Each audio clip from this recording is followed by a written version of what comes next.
ایک شخص جنگل میں لکڑیاں کاٹنے جایا کرتا تھا تو شیر سے دوستی ہو گئی، یعنی ڈائریکٹ بادشاہ سے دوستی ہو گئی. اور بادشاہ بھی وہ جو جنگل کا بادشاہ ہے، جنگل کے بادشاہ سے دوستی ہو گئی. اب وہ لکڑہارا غریب آدمی تھا، لکڑیاں تو کاٹنی ہوتی تھیں.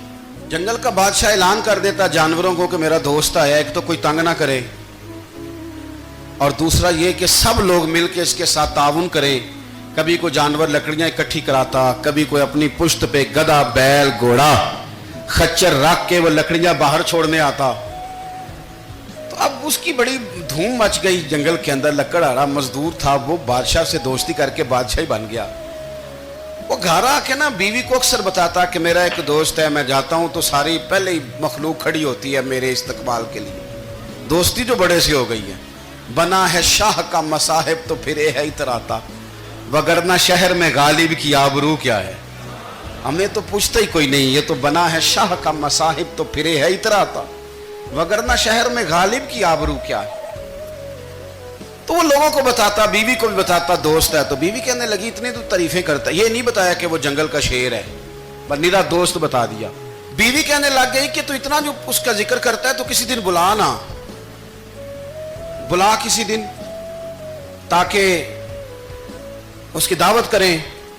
اب اس نے پھر نہ اس کو پردے میں رکھا. کیا کہتے ہیں آج کل، سرپرائز دینا ہے، مگر سرپرائز دینا ہے جی. پردے میں رکھا کہ وہ شیر ہے.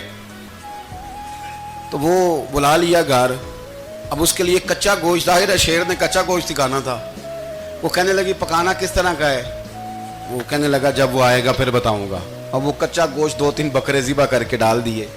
وہ آ گیا شیر. اور پھر امی کہتے ہیں جب وہ آیا نا تو اس کی بیوی نے دیکھا تو اس نے ایک سخت جملہ کہہ دیا. کہنے لگی اوہو، میں سمجھی تھی پتہ نہیں کون ہے، اس طرح کے درندے تیرے یار ہیں، کتے بلے دوست بنائے ہوئے ہیں، یہ کیا بات ہوئی؟